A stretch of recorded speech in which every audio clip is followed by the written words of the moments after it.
teknikal namanya Fibonacci retracement. Dan Fibonacci ini sangat berguna bagi teman-teman yang mungkin merasa ketinggalan saham, ya kan? Karena kalau teman-teman ikutin dari bulan Oktober, indeks sudah mulai rally cukup tinggi dari awal Oktober sampai sekarang. Dan mungkin bagi sebagian besar orang, bagi sebagian besar investor yang belum punya posisi, kita merasa ketinggalan. Nah, cuman menurut saya analisa Fibonacci ini bisa membantu bagi para investor dan trader yang merasa ketinggalan. Karena Fibonacci akan kurang lebih bisa kasihkan gambaran kalau misalnya saham sudah naik dan mereka mengalami koreksi, kira-kira masuknya di angka berapa lagi. Nah, hari ini saya akan mengundang seorang pembicara. Mungkin saya coba cek dulu kalau apakah sudah datang atau belum. Oh ya, sudah ada Cilindali. Nah, kita invite.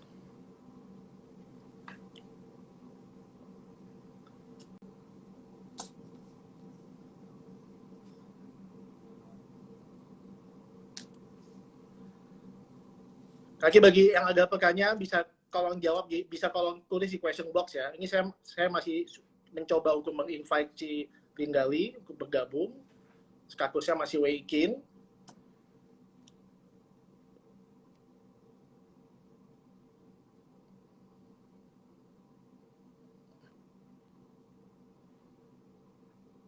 Oke, sebentar.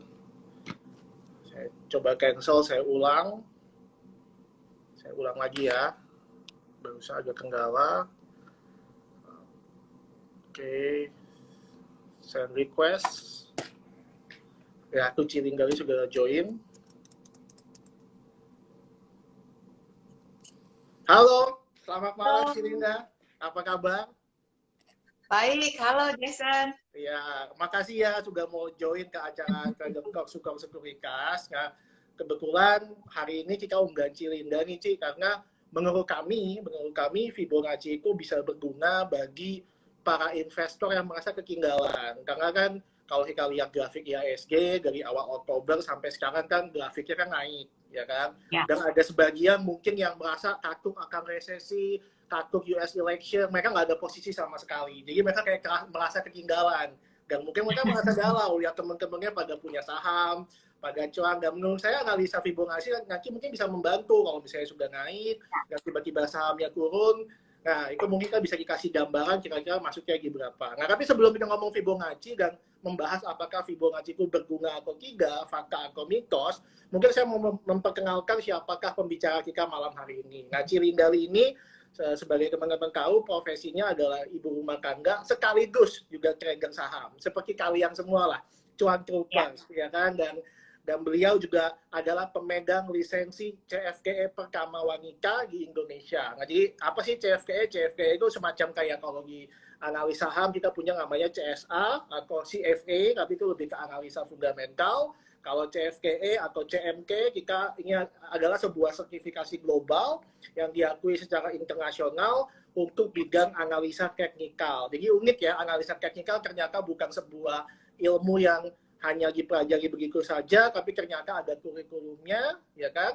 Dan bahkan ada lisensinya. Nah, mungkin sebelum kita masuk nih, Ci, ke Fibonacci, pertanyaan pertama saya dari Sukor Sekuritas adalah, bagaimana ceritanya Cilinda bisa ketemu saham, dan lebih anehnya lagi, kok bisa jatuh cinta sama analisa teknikal? Itu kan udah double keluarganya. Pertama, ibu rumah tangga suka saham, lumayan jarang, makin jarang lagi karena sukanya analisa teknikal. Nah, jadi mungkin bisa diceritakan Cilinda gimana kisah awalnya ketemu saham yang suka sama teknikal.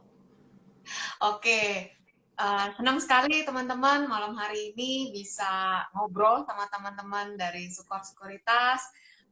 Thank you juga Jason, malam-malam ini kita ngobrol ya. Kenapa saya bisa ada di saham? Sejujurnya karena dijorokin sama suami. Wah, oke. Sesimpel itu. Jadi sebelum masuk ke dunia saham, sebenarnya maksudnya saya sama suami itu udah masuk dulu ke pasar uang yang lain, bukan saham ya. Dan bisa ditebak kisahnya dengan iming-iming cepat dapat duit segala macam, masuk tanpa tahu apa-apa, udah pasti langsung hilang duitnya. Ya, itu instan. ya. Nah, uh, akhirnya suami mendorong saya untuk coba kenalan sama ini satu lagi, saham gitu. Nah, jadi karena suami saya masuk coba di saham, terus saya lihat-lihat gitu ya, saya kenapa seneng di saham ini karena ini bisa dikerjakan dari rumah, kan ibu rumah tangga. Waktu itu waktu masuk di saham itu saya baru punya bayi 9 bulan. Jadi bayi kedua, gitu ya, anak kedua ya. Waktu itu kan nggak bisa dong kita pergi keluar. Ini tugas utama saya kan ibu, jadi di rumah gitu. Nah, kenapa saya suka? Karena ini bisa dilakukan dari rumah pada saat nungguin anak sekolah, terus bayinya lagi tidur. Nah, saya bisa bertransaksi gitu. Terus kenapa suka sama analisa teknikal? Karena analisa teknikal itu kan kita melihat grafik, ya dong. Yang dianalisa itu, yang dilihatin itu adalah grafik. Nah, karena saya merasa kalau grafik itu dilihatin, dicoba untuk dimengerti, buat saya gitu ya, mata saya lebih bisa nangkep kapannya untuk masuk, nunggunya di mana itu lebih bisa ketangkep buat saya dari ngelihat grafik itu gitu. Jadi ada dasarnya gitu. Dan waktu itu kan waktu saya mulai masuk di saham itu kan kenceng ya, yang dibilang saham itu judi. Mulai Jadi, masuk saham kapan, Ci? Tahun berapa, Ci, kalau boleh tahu?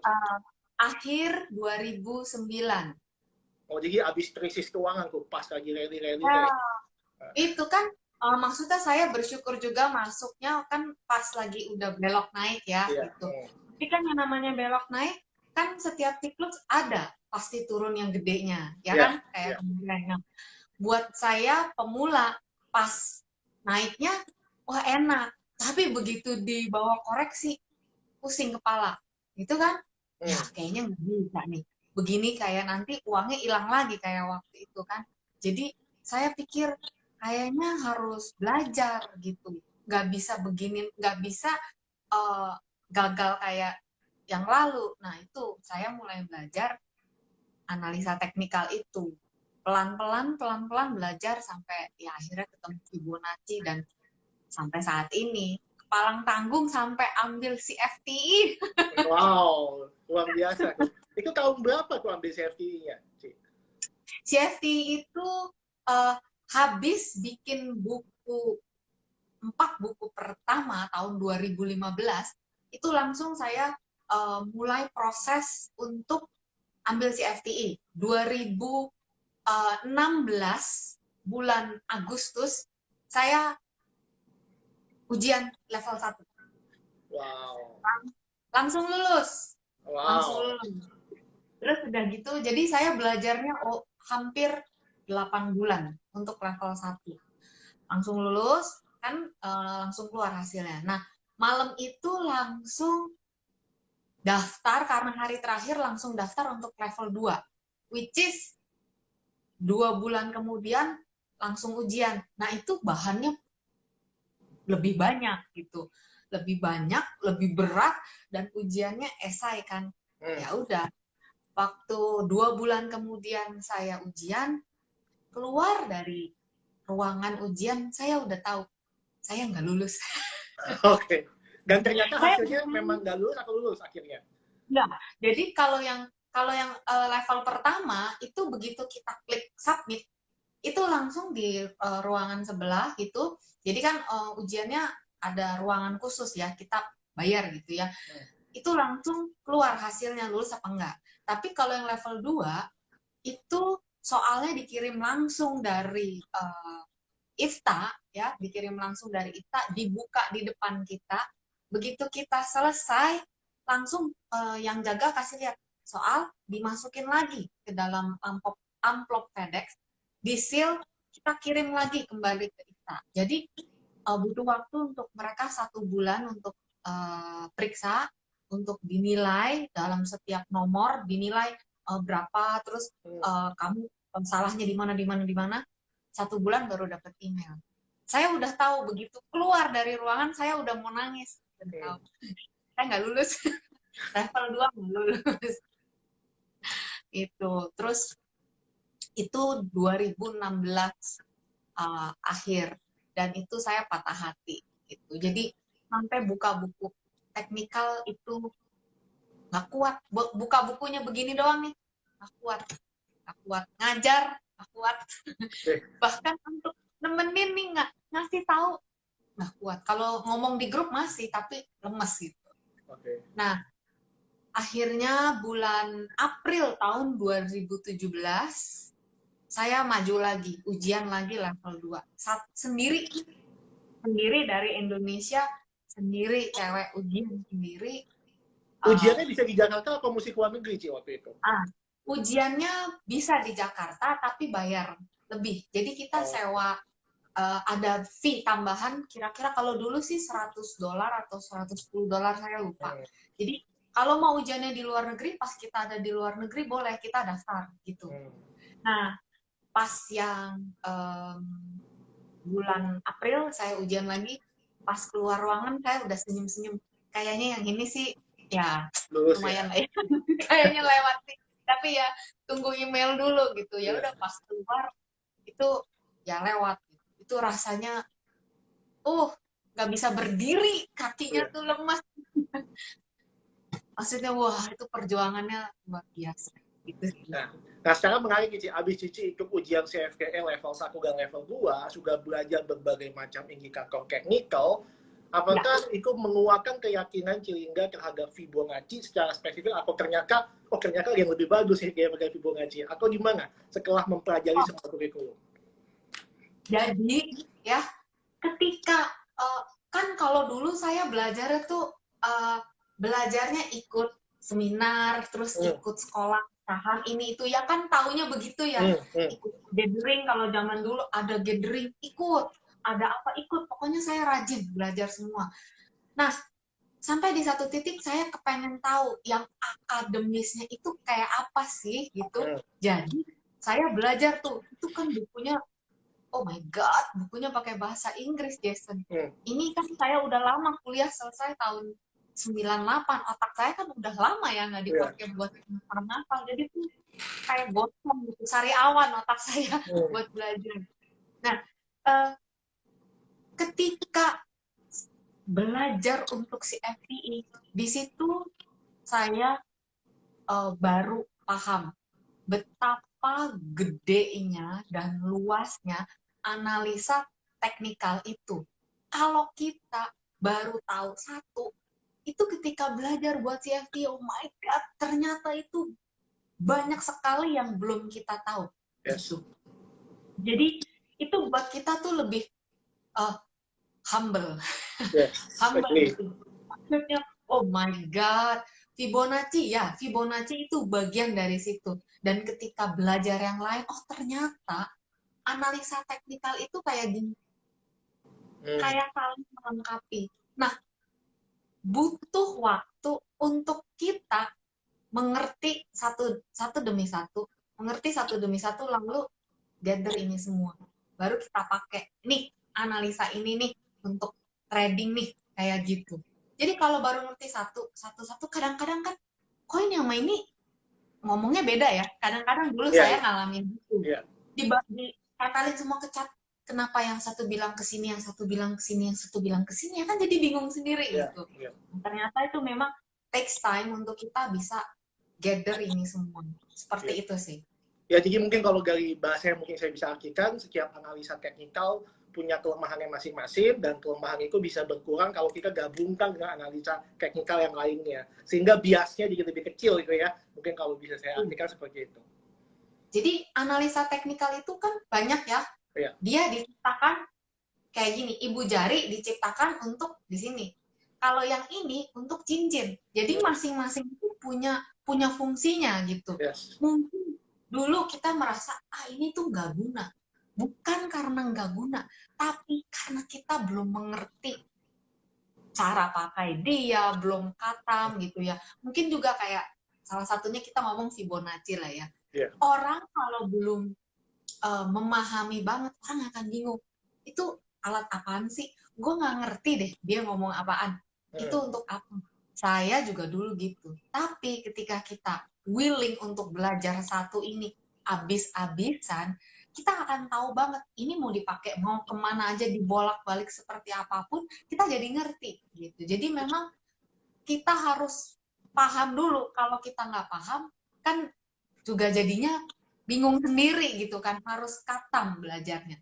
Menurut Oke, saya berarti seperti sekarang kita mulai masuk ke Fibonacci. Nah, mungkin bisa dibantu dijelaskan Fibonacci itu apa, karena banyak yang sebelum mulai sudah DM, apa sih Fibonacci? Mereka bahkan nggak tahu apa itu Fibonacci, dan gimana cara makainya. Yang mungkin saya kasih Cilinda waktunya buat menjelaskan apa itu Fibonacci, mau share screen boleh, di balik kameranya silakan. kalau balik kameranya saya agak bingung nih. Iya, Tapi gini, keserah. Mungkin bisa jelasin gimana ya, Ci? oke. Fibonacci itu adalah salah satu indikator yang ada di dalam analisa teknikal. Ya, indikator ini adalah indikator yang umum. Ya, kamu bisa temukan indikator ini di charting software yang ada di Sukor punya charting software ada Fibonacci-nya. Jadi semua charting software semua yang pernah saya lihat, saya coba itu pasti ada minimal Fibonacci retracement. Ya, jadi teman-teman Fibonacci itu banyak wujudnya. Nanti jangan bingung. Ada yang wujudnya kayak gini, garis horizontal. Ada yang wujudnya setengah lingkaran. Ada yang wujudnya kayak kipas. Itu banyak wujudnya. Tapi teman-teman, seperti pisau yang diciptakan untuk memotong, Fibonacci diciptakan untuk satu hal. Jadi, ketika kita menggunakan indikator, kita harus tahu kegunaan indikator itu apa. Nah, Fibonacci ini kegunaannya itu untuk memberitahu kamu ya potensi area support atau resisten serta target pergerakan harga. Terus kamu bingung, aduh gue nggak ngerti nih. Contohnya gini, kalau kamu mau pergi dari saya Kelapa Gading, ya, misalnya mau pergi ke Grand Indonesia, ya, bayangin dulu, dari titik A, kita mau pergi ke titik B. Nah, Fibonacci itu akan ukur dari titik A ke titik B, ya, itu halte-haltenya berhenti di mana aja, ya. Lampu merahnya ada berhenti di mana aja, Fibonacci ngasih tahu, gitu. Contohnya, ya, kayak kemarin, saham IHSG dari 6.500 turun sampai ke 3.900 ya sempat ya. 3.900. Oke. Yang sekarang dia mau naik lagi dari 3.900, pasti pengen naik lagi dong ke 6.400. Nah, Fibonacci itu akan mengukur dan ngasih tahu kamu kira-kira stopan-stopannya itu ada di mana aja sih gitu. Nah, teman-teman, saat ini kenapa IHSG berasa nggak sih udah seminggu ini IHSG-nya di situ-situ aja? Iya, betul. Kenapa? Dia lagi kebentok, lagi berhenti, lagi rehat di area 61.8 Fibonacci rasio. Jadi, Fibonacci itu adalah angka matematika, bukan ahli nujum, bukan apapun, tapi itu adalah deret matematika. Jadi, itu kita sama, kalau kalian mau tahu rumusnya tinggal gini, dari titik A ke titik B, jaraknya berapa? Kamu kali sama rasionya. Nah, rasionya itu adalah rasio Fibonacci yang 23%, 38%. Nah, rasio-rasio itu dapetnya dari mana? Dari pembagian angka-angka Fibonacci itu. Nah, seperti itu. Kita nggak usah bingung kalau zaman sekarang, tinggal dibuka tools-nya, lalu tinggal dilihat. Oh, ini garisnya, ini garisnya, ini garisnya, ini garisnya. Bentar ya, saya nggak siapin print, Oke, saya coba bantuin Cilinda. Ini saya tulis di tulis di Oke. kertas, semoga kebaca ya. Jadi ini namanya garis Fibonacci ya. 0, Betul. 1 tambah 1 sama dengan, saya pakai Yes. pulpen deh. Ya. Ya kan, Ya. 1 tambah 1 sama dengan 2 tambah 3 sama dengan 5 tambah 3 sama dengan 8. Betul ya? Dan juga Ya, nih kalau betul. misalnya kita bagi angkanya nih, 144 dibagi 89, itu dapatnya 1,61,8. Ya kan? 89 dibagi 55 sama, 1,61,8. Ya kan? Nah, ini juga sama Ya. nih, misalnya 55 dibagi 144, itu dapatnya 0,382. Ini juga sama, 21 dibagi 5, dapatnya 0,382. Mau dipanjangin sampai ujung gimana pun, angkanya sama. 38,2, 61,8 selalu muncul, makanya kita bilangnya golden ratio. Nah, mungkin Cilinda bisa jelasin lagi. Ini kaki saya coba tulis nih, bantuin Cilinda. Karena saya juga nggak nyadar. Ya, jadi rasio-rasio Fibonacci itu yang akan kita pakai gitu, itu wujudnya, nongolnya hasil dari pembagian angka dari deret-deret Fibonacci itu. Jadi deretnya ujungnya sampai mana? Infinity. Terus tak berujung. Dan kalau dibagi, ya itu rasionya sama, dan sama. Gitu ya. Jadi, basicnya kita tahu itu adalah dari deret Fibonacci. Dan siapa yang menciptakan deret itu adalah ahli matematika dari Pisa, Italia, namanya Leonardo de Pisa, atau disebut Leonardo Bonacci. Bapaknya namanya Bonacci. Jadi disebut Leonardo Bonacci. Kira-kira kayak gitu. Ya, jadi kalau penasaran beneran apa enggak sih, itu ada. Dan yang namanya golden ratio, teman-teman, yang namanya golden ratio itu nilainya adalah 161,8. Nah, kalau nanti kita udah make ya Fibonacci itu, sampai saya tuh keluar dari yang kagum, kok bisa ya? Hah, bisa ya? Sampai akhirnya itu jatuh cinta sama Fibonacci ini. Karena kenapa harga itu berhenti bereaksi di area Fibonacci. Saya nggak bilang berhenti atau turun. Pokoknya kalau kena area Fibonacci, dia akan stop, akan reaksi dulu, akan bereaksi di situ. Kayak sekarang IHSG, kalau kemarin dari 3.900, sekarang ada di 5.112 kan? Dari 3.900 sampai ke 5.100 itu sudah naik 61,8%. Dan 61,8 itu adalah rasio Fibonacci. Jadi kalau ditanya gitu, kadang teman-teman suka tanya sama saya, Ci, kenapa saham ini naik, kenapa saham ini turun? Saya hanya bisa langsung buka grafik, tinggal lihat, oh ya di situ ada rasio Fibonacci, atau ya di situ juga ada indikator dari analisa teknikal yang lainnya ya, yang either itu trend line, either itu moving average. Jadi ketika kita belajar analisa teknikal dan saling mengkonfirmasi, berarti kan satu dengan yang lain sebenarnya begini. Itu menolong banget. Ya tadi mungkin bisa kasih konteks dikit kan. Tadi kan Cici kan bilang bahwa IHSG sekarang tertahan di area 61,8 gitu ya. Mungkin kira-kira bener nggak, Ci? Gini cara ngitungnya. IHSG kan tadi kan high-nya 6.000, low-nya itu 3.900, ya kan? Berarti kan kalau kita kurangin kira-kira 2.100, ya kan? Selisih antara 6.000 dan 3.900 kan 2.100 ya. Nah, kita kan sudah naik dari 3.900 naik sampai ke 5.100. Berarti itu kira-kira ada kenaikan ya 1.200, ya kan? 1.200 dibagi 2.100 kan kira-kira 0,618 tuh. Jadi kayak pas tuh ya tadi angka. Jadi 61,8 itu adalah kenaikan dari selisih harga high sama low. Dan kenapa saya bahas? Soalnya ini yang biasanya orang suka salah melakukan ya, Cilinda. Mungkin Cilinda bisa kasih gambaran. Kita udah tahu golden ratio-nya adalah 38,2 dan 61,8. Tapi biasanya orang suka salah narik low sama high-nya. Nah, ini kan yang kesalahan paling klasik kan. Nah, mungkin bisa dikasih gambaran bagaimana cara kita menarik low sama high. Yang mana yang dipakai? Low high tahunan, low high bulanan? Saya coba strip ini kira-kira kelihatan nggak ya? Nah, ini berarti kayaknya lumayan kelihatan sih, Ci. Lumayan. Tapi ya agak susah. Nanti kalau kurang jelas kita bikin zoom lanjutkan ya sama Cilinda supaya bisa share screen.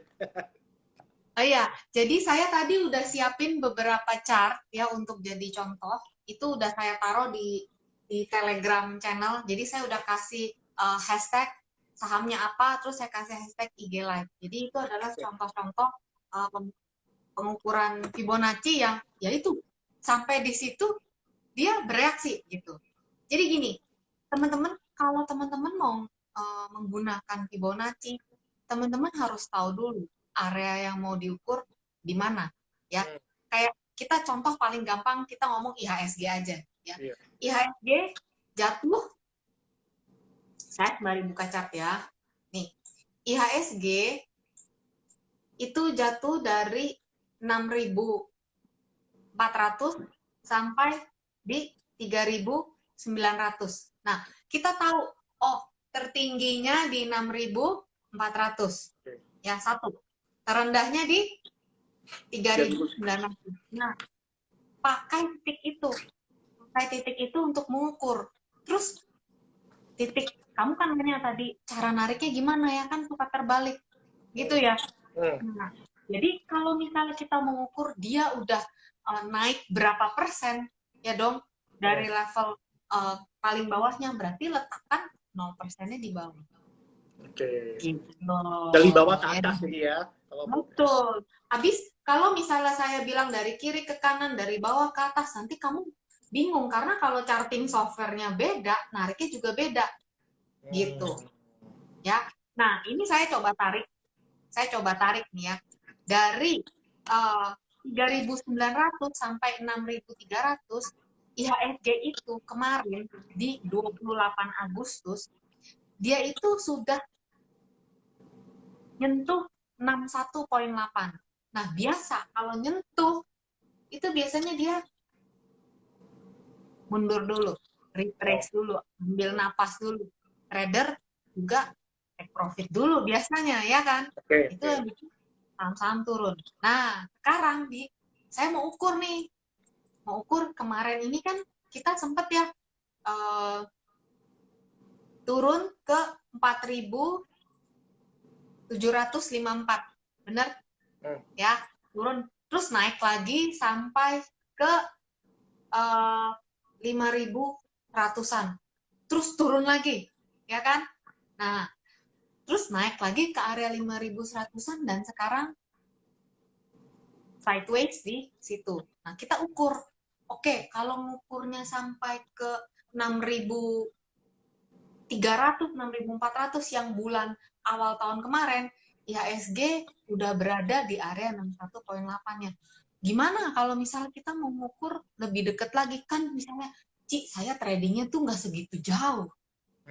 Time-nya nggak segitu gedenya.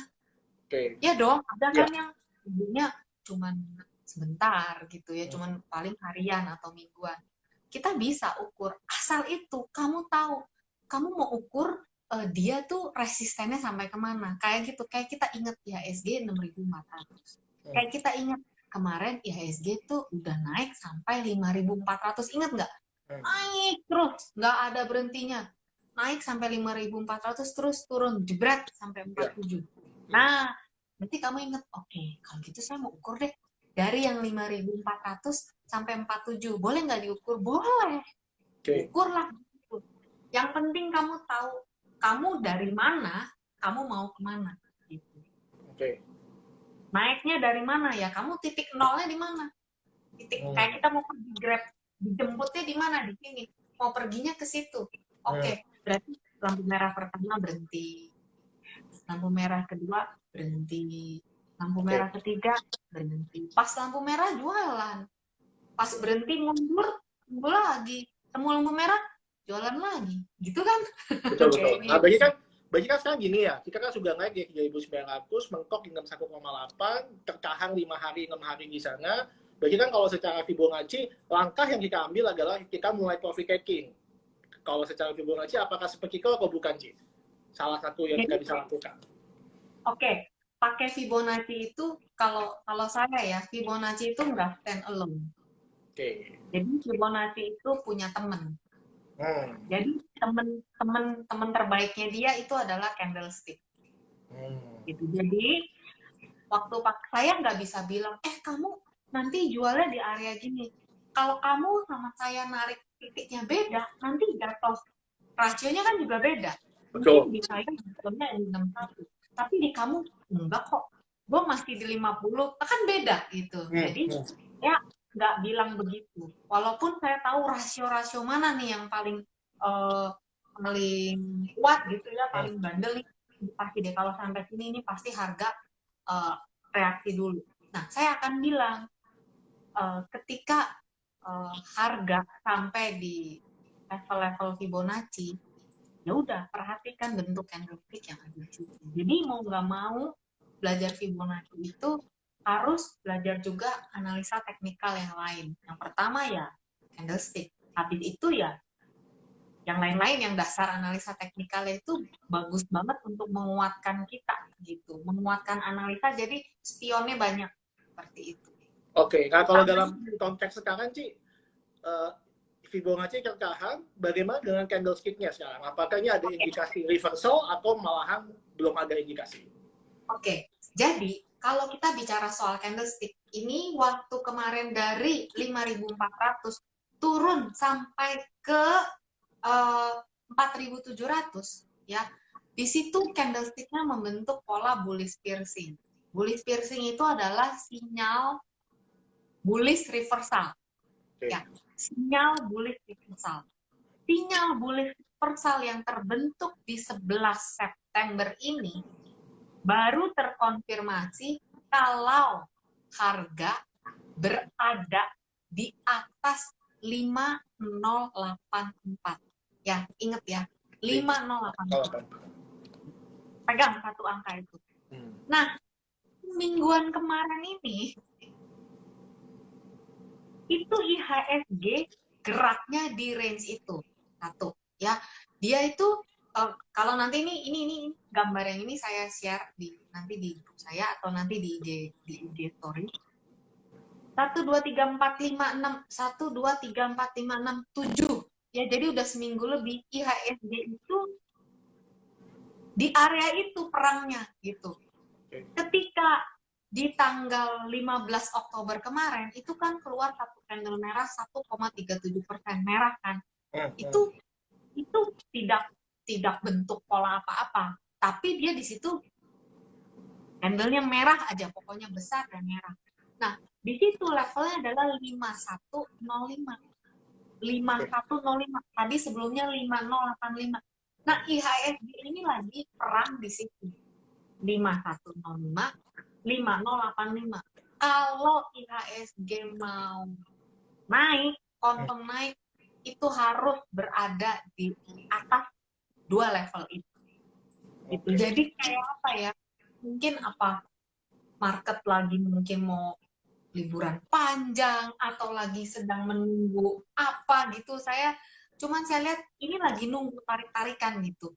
Turun nggak mau, naik juga enggan. Kira-kira begitu. Ini lagi sideways gitu di area-area penting itu. Kayak lagi seolah-olah nungguin sebuah berita besar ya, nggak tahu beritanya jelek atau bagus gitu ya. Mungkin nggak tahu apa 3 November. Iya, apa US election, apa JGP Indonesia 5 November. Ya, mungkin gitu ya. Tapi saya cuma mau bilang nih sama teman-teman ya, biasa kan kamu pasti tahu lah, kita setiap tahun kalau udah masuk musim-musim seperti ini, bukankah ini waktunya untuk kita mulai menyicil? Ya, betul. Menyicil untuk nanti di akhir tahun, awal tahun. Biasanya kan seperti itu. Iya, betul. Dan mungkin saya mau kasih tambahan sih, kayak ya dalam 20 tahun terakhir IHSG itu nggak pernah merah. Jadi kayak kita selalu hijau di bulan Desember, even 20 tahun terakhir, even 25 tahun terakhir. Jadi itu mungkin bukan kebetulan ya, mungkin itu udah sebuah pola dan musim gitu kan, yang harus kita antisipasi gitu kan. Ya, betul. Jadi, nah, ini ada beberapa pertanyaan Ci. Mungkin saya mau ada pertanyaan dulu tambahan, tadi yang masalah tarik dari low ke high. Nah, pertanyaannya kan ada lagi nih. Biasanya kan kalau lagi volatil, candle-nya itu suka ada banyak shadow sih, ada shadow-nya. Nah, ya kan, jadi pertanyaannya kita tariknya dari shadow paling bawah atau dari closing price untuk cari low dan high. Kan ada Gini, buntutnya tuh panjang kalau lagi volatil. oke. Secara akademis itu kita narik dari shadow ke shadow. Secara akademis, karena biar bagaimanapun harga pernah pergi ke situ. Kan harga itu yang nggak bisa dibohongin di dalam analisa teknikal tuh satu, harga pergi kemana itu terekam gitu, satu. Tapi kalau misalnya volatile, misalnya candle-nya banyak nih di sini, berdiri banyak, seperti poni ya, turun naik banyak cycling-nya. Nah, kita bisa modifikasi, cari mana level yang sering dites. Itu juga boleh. Oke, Gitu. ini ada beberapa pertanyaan saya munculkan dulu. Nah ini pertanyaan pertama Ci. Malam Ci, gimana cara mengaplikasikan Fibonacci ke salah satu emiten? Nggak hanya untuk IHSG. Oke, Fibonacci itu bisa diaplikasikan kemanapun, bahkan ketika menjaga berat badan pun saya menggunakan Fibonacci. Oke. Jadi gini, ini ya, saya udah bikin chartnya sebenarnya, saya udah siapkan MDKA. Ya, MDKA level tertinggi di 2120. Level, coba kamu ukur, kamu kalau di depan kamu ada laptop, itu ada MDKA. MDKA itu level tertingginya ada, kalau kita teman-teman ingat ya, MDKA itu tertinggi di 2120. Ya, 2120. Nah, level 2120 itu adalah area Fibonacci. Fibonacci, kelihatan nggak? Nih, kelihatan? Iya, saya coba sambil buka laptop ya, Ci, supaya bisa ngebantu. Tapi lagi gambarnya ada di Telegram Cilingga ya. Mungkin bisa diinfokan Ci Telegram channelnya supaya nanti teman-teman bisa akses slide-nya. Oke, Telegramnya saya klik di sini ya, Telegram channel ya, @me/fiboprincess. Nih, itu ya. Ya. Telegramnya di situ. Terus kalau soal IHSG, saya tuh nyatet IHSG itu, saya detail ngukurin IHSG. Jadi saya bikin yang namanya Diary IHSG Linda. Nah, itu saya upload di Telegram, di Instagram Story. Cuman kan selama kemarin ini IHSG-nya juga nggak berubah, level Fibonacci-nya juga yang masih di situ-situ aja. Jadi mungkin teman-teman bisa. Nanti saya upload lagi yang terakhir hari Selasa, angkanya masih tetap di situ. Karena IHSG-nya nggak kemana-mana level. Jadi kalau kita bisa lihat di mana area-area level Fibonacci yang kuat, kita bisa nggak gini loh, bisa lebih hati-hati. Istilahnya saham udah sampai sini, naiknya udah tinggi, jadi udah nggak berani greedy. Kalau dulu kan kita greedy-nya, kalau greedy-nya di bawah kan nggak apa-apa ya, tapi kalau greedy-nya udah di atas, kan resiko untuk nyangkut di pohon kelapanya lebih besar. Gitu. Iya, betul. Berarti nggak boleh beli. Ya silakan aja, kan duit juga bukan duit saya gitu kan ya. Tapi maksudnya resikonya itu lebih tinggi. Gitu. Jadi ketika saya kalau udah ngelihat saham udah sampai di level ini, oh oke deh, tunggu sebentar. Suka bilang itu tunggu sebentar. Biarkan dia bereaksi atau let's see, 1-2 hari let's see. Kira-kira seperti itu. Jadi nggak berani nekat main tegrep. tunggu dulu. Kira-kira biasanya seperti itu. Jadi bisa lebih kanan diri. Nah, ini ada pertanyaan sih yang mungkin lebih teknis ya, masalah software. Dia nanya Cilingga, Fibonacci ini pakai TradingView atau Investing atau pakai skala log ya. Tadi juga pertanyaan lanjutannya versi panjangnya, apakah berbeda misalnya kalau pakai Metastock atau Ami Broker? Nah, Cilingga pakai apa sih untuk menganalisa Fibonacci? Saya pakai TradingView. Saya pakai TradingView. Ami Broker juga pakai. Investing sebelum di ban juga pakai. Tapi karena di endorse sama TradingView, jadi sekarang pakainya TradingView. Karena TradingView itu dia ada chart intraday. Ya, saya suka.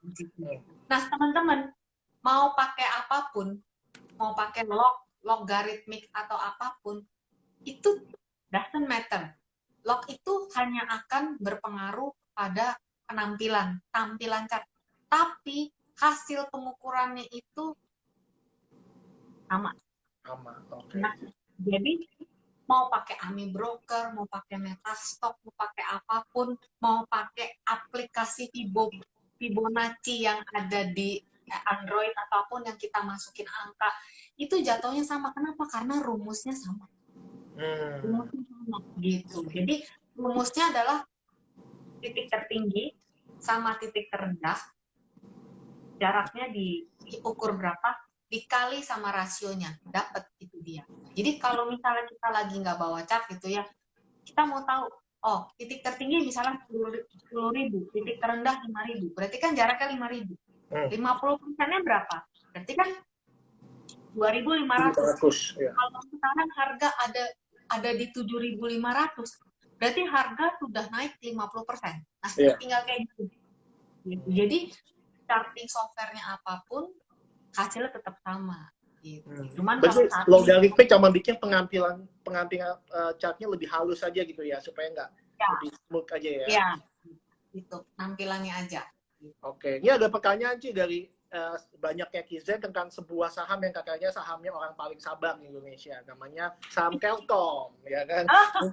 Telkom makanya sahamnya orang paling sabar, sahamnya menantu idaman, karena sabar banget nungguin Telkom, ya kan? Nah, mungkin bisa dibahas sih level-level pentingnya, atau kalau kita mau ngarik sendiri, low-nya sama high-nya berapa, dan area pentingnya untuk Telkom di level berapa, sambil saya berusaha nyayang laptop dan membantu Cilinda lebih gampang.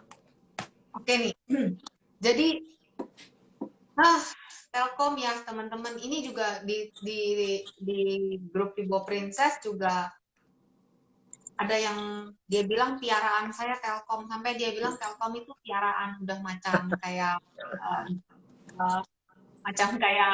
tanaman atau binatang gitu ya. Jadi Telkom itu ya teman-teman, level yang terendah kemarin pernah dites itu ada di 2.450. Itu di tanggal September ya, betul ya? Ya, bukan. 20 Maret 2020. Oh, pakai kaungan ya, sampai sekaung. Ya, 20 Maret 2020 itu adanya di 2.450. Ya. Kemudian dia sempat menguat sampai ke 3.540 di tanggal 30 April. Oke? Kita pegang dua angka itu ya. 3.450 sama 2.450. Kita tarik Fibonacci-nya, maka akan didapat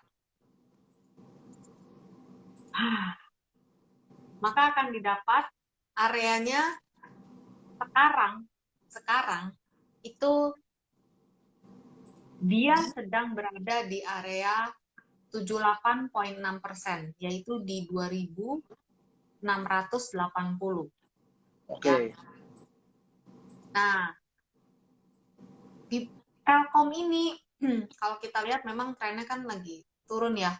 Dari awal tahun juga turun, yang lain-lain udah rebound tinggi, dia masih ya rebound sih, tapi habis itu turun. Ketika dia break ke bawah 3.000 itu makin kencang ya. Nah, sekarang kalau kita udah dapat terdekatnya itu 2.680 ya. Dan sekarang harga di 2.630, berarti level bawahnya Telkom itu ada di mana? 2.450. Kan tadi ukuran kita 2.450 sama 3.450. Gitu. Oke. Nah, itu dia betul. Ya. Iya, ada gambarnya. Ini saya tarik bener ya, Ci ya. Saya tariknya dari low-nya di sini, tariknya sampai sini ya. 0. Oke. Kamu coba tariknya, kan karena si Telkom kan sekarang lagi turun nih. Oke. Ya kan? Kalau lagi turun, dari atas ke bawah. 0%-nya di atas. Karena kita mau tahu Telkom itu turunnya sampai ke berapa lagi. Oke, jadi berarti saya tarik dari atas ya, Ci ya. Biar sekalian. 0%-nya di atas. Dari sini ya. Betul? Dari Oke. sini? Betul ya? betul. Saya tarik dari sini, saya tarik ke bawah sampai di low-nya Maret. Kiri, kiri, kiri. Yang Kiri, panjang. kiri. 2450. Yes, yes. Ya, itu yang candle-nya panjang. Yes. Oke. Ya, sip. Oke, sip. Oke. Nah, itu lihat. Nah, itu dia 26 Buat berapa ya, tuh? ya kira-kira 2690-an lah, Ci. Ya. Ya, Ya. 2680 di tempat saya. Nah, Iya, iya. itu tuh udah apa ya? Area udah paling bawah lah, ya. Jadi kalau misalnya sampai dia melemah terus di bawah 2680, maka potensi untuk Telkom testing support sebelumnya di 2450, Ya, di sini kan, Ci. Nah, di ya bulan itu ini. buka gitu. Oke. Kalau ngelihat Fibonacci, jadi kita tahu uh, uh, topan-topannya di mana aja. Oke, siap. Nah, ini ada pertanyaan lagi, Ci. Fibonacci untuk long term atau short term yang lebih diterima pasar? Fibonacci itu sangat fleksibel. Kamu mau pakai long term atau short term itu bisa. Coba kita langsung praktek ya. Yang barusan kamu gambar itu adalah kita gambar pakai pergerakan yang paling akhir ya, paling akhir. Coba sekarang kamu buka weekly. Weekly. Pasti beda. Buka weekly deh. Oke, ini saya buka weekly. Oke, ini Oke. weekly-nya, Ci. Kita mau tarik dari mana? Saya ikutin Ciwing aja. Kiri lagi, kiri ke atas, kiri. Lihat Sini. paling atas. Ya. Sini. Oke, ya itu tertinggi di berapa tuh weekly? Di kaki-kakinya di 45 berapa? 4.500 nih, Ci, kayaknya. 4.500. Oke, 4.500. Oke. Ya. Tarik ke bawah, Ci. Tarik ke Coba. kiri. Oke, sini. Tarik ke yang turun ke bawah, kiri, Turun ke bawah. yang hijau. Oke, Hijau. siap. Ke sini Hijau ya. sama merah. No. Ke kiri, Ini ke kan? kiri. Ya. No, bukan. Ke kiri. Bukan. Ini. Ya, itu dulu. Saya mau cerita itu dulu ya. Stop, Oke, itu dulu. siap. Ya, klik. Nah, itu levelnya di 3.200 bukan? Yang mana kamu yang tarik? Yang 100% ya. ini di 3.500 sih. Oh, 3.500 ya. Oke. Ini 35 kok. 3.500 lah kalau dibuletin di sini. Oke. Ada level di situ ada 161.8 enggak? 61,8? Nah itu yang di bawah merah rasio berapa tuh? Oh iya, ya, ini. Itu, ya, 161,8. Ya, itu di Sorry, level. Aduh, sorry, cek. Saya ulang ya, sorry ya. Oke. Nah, saya cuma mau ngasih tahu gini. Fibonacci itu bisa diukur untuk mengukur kalau jatuhnya tuh sampai kemana gitu ya. Klik. Oke, siap. Ini 161,8. Ya, itu berapa? Itu di 2.830 sih. 2.830. Iya. Sekarang di 2.630. Berarti dia udah turun lagi ke bawah itu. Jadi itu kan 161 ya, bisa ditambahin nggak jadi 261 di situ di weekly? Di sini sih kayaknya cuma 161 sih saya tahunya di sini bisanya. Oke. Karya saya coba remove, saya coba ulang supaya ngecas apakah bisa. Saya ingin pakai aplikasi Spot New Generation. Nah, saya ke sini. Klik. Jadi itu teman-teman, kalau misalnya ada support yang ditembus, Fibonacci itu bisa ngasih tahu dia mau turun kemana lagi. Gitu. Oke, siap. Nggak ada, Ci, bawahnya, Ci. Oke, kalau gitu ya udah. Berarti sampai 161 dulu. Nah, sekarang kita coba ngukur ya. Yang tadi kamu buang, yang itu kamu buang. Oke. Oke. Sekarang mulai dari yang merah hijau yang di bawah.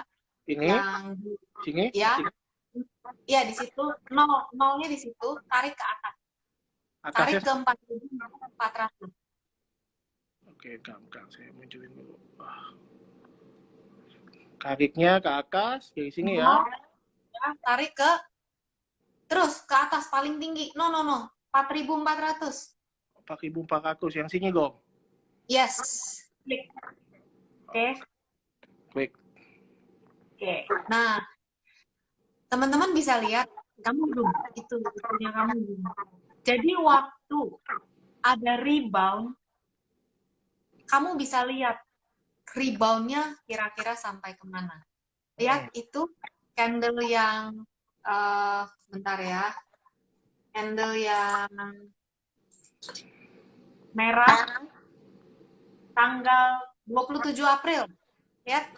27 April. 1, 2, 3. Oke. Satu lagi ya, stop. Itu dia berhenti di rasio berapa? Ini dia berhenti di rasio 50. Nah, itu dia. Jadi, biasanya saham-saham tuh, kalau dia rebound, ya kita pikir jangan langsung naik menuju ke langit ke-7. Langit 1 dulu, 2 dulu, 3 dulu. Nah, itu. Biasanya dia sampai 50. Jadi tes dulu, satu lantai demi satu lantai. Satu lantai lewat, naik lagi satu lantai. Satu lantai lewat, naik lagi satu lantai. Nah itu, sampai di 50%, candlestick-nya membentuk pola. Dan akhirnya, dia tidak polanya terkonfirmasi untuk turun. Dan akhirnya turun sampai sekarang. Kayak gitu cara pakainya. Oke, ini agak banyak pertanyaan. Ini Kelkom banyak yang nanya, udah ditanya ya, udah dijawab ya. Enggak. Saya coba pilihin pertanyaannya, banyak yang nanya Kelkom udah dijawab. Habis itu ini, kapan harus ditarik bawah sampai atas? Nah, kayak tadi, barusan saya demonstrasiin, kamu narik nolnya di bawah. Ya, Telkom, nolnya di bawah, 100-nya di atas. Untuk mengukur rebound-nya sampai kemana. Oke, siap. Jadi kalau tariknya nolnya di bawah, untuk mengukur rebound-nya sampai kemana. Kalau tariknya nolnya di atas, kamu untuk tahu dia turunnya sampai kemana. Gitu. Oke. Nah, ini Cika waktunya tinggal 8 menit sih, mungkin di penghujung. Tinggal 8 menit, udah mau jam 8 Cika. Ngarik-ngarik garis nggak berasa kan? Cika udah mau jam... Iya, sudah mau jam 8, karena biasanya katuknya IG Live-nya otomatis mati. Nggak mungkin. Cika bisa dikasih bocoran nih, Ci. Kira-kira saham apa yang mungkin menarik untuk diperhatikan, mungkin levelnya kalau bisa disebutkan, untuk 1 bulan ke depan, menjelang bulan November. Kalau emang ada, kalau nggak ada nggak apa-apa. Cika cuman biasanya suka nanya gitu, Ci, ya, buat cari-cari cuan, siapa tahu ada ide-ide saham apa, ya kan? Saham sektor properti boleh ya, yang baru mulai menguat ya. Jadi yang baru mulai menguat boleh, lalu banking boleh mulai dicicil. Gitu. Jadi saham-saham yang disebutkan adalah properti dan banking. Ya, itu sih. Siap. Properti ada kok. Kalau properti ada banyak nih sih, properti ada Bumi Seponggamai, ada Alam Sutra, ada Ciputra, ada Sumareka, ada Pakuan. Gimana sih? Jadi itu udah disebut. Yang mana sih? Yang Bumi Seponggamai sih, atau Pakuan sih? Iya, itu udah disebut BSDE, CTRA.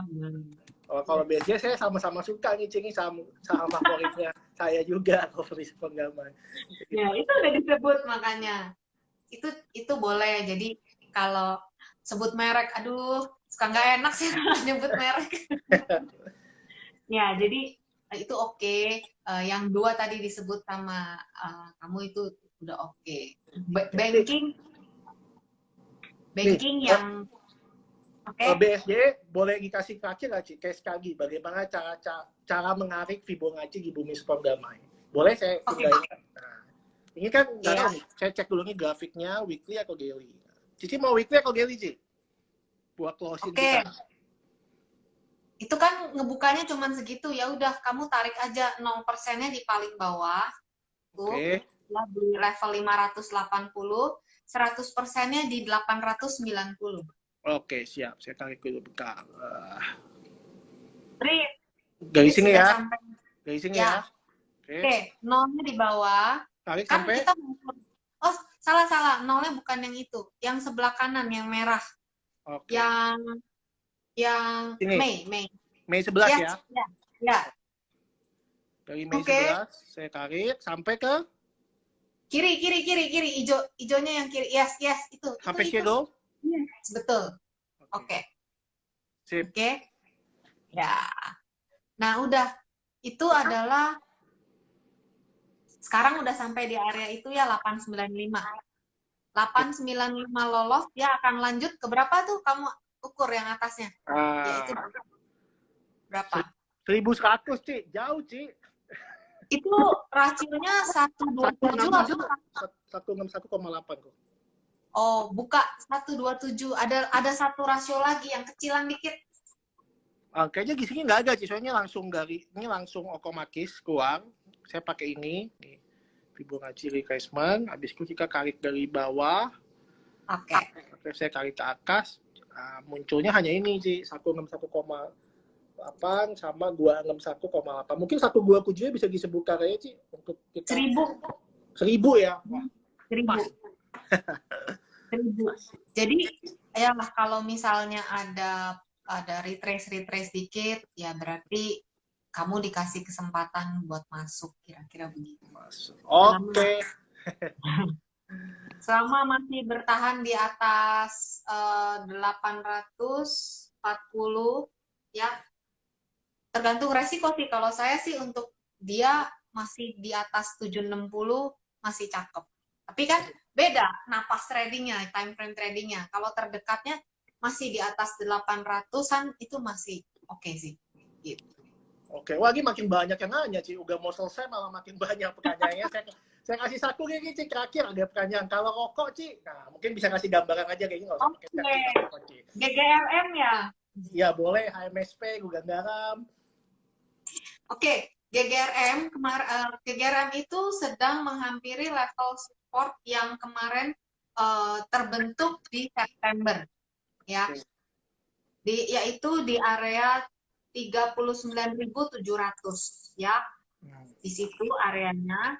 Nah, hari ini GGRM menguat 2,31%, ya. GGRM ini lagi biasa, dia nih perlu lolos ujian dulu. Dari kemarin 1, 2, 3 hari kemarin GGRM itu belum lolos dari level Fibonacci yang pertama, yaitu level 23,6%. Nah, GGRM belum lolos dari level 23,6%, yaitu di level 41.150, ya. Jadi kalau 41.150 ini bertahan, dia akan lanjut lagi ke level berikutnya 41.875. Support kuatnya ada di 39.700. Kalau 39.700 ini ditembus, dia akan turun lebih dalam. Kira-kira seperti itu. Jadi sekarang nih lagi ada di area support. Oke, Ci Linda, terima kasih nih. Waktunya pas 7.59, 1 menit lagi takutnya aja live-nya mati, malah kita nggak ada pengutupnya. Makasih Ci Linda buat waktunya, ajarin kita Fibonacci. Kita sama-sama bisa tarik garis bareng, dan teman-teman kalau ngikutin diskusi selanjutnya bisa follow aja Sukong Sekuritas, ikutin terus Cradle Talk selanjutnya. Kita juga ada setiap pagi namanya Sukong Daily Update, jadi terus aja ikutin IG Live dari Sukong Sekuritas bersama banyak trader, investor, dan pelaku pasar yang hebat-hebat. Thank you semuanya. Selamat malam. Malam.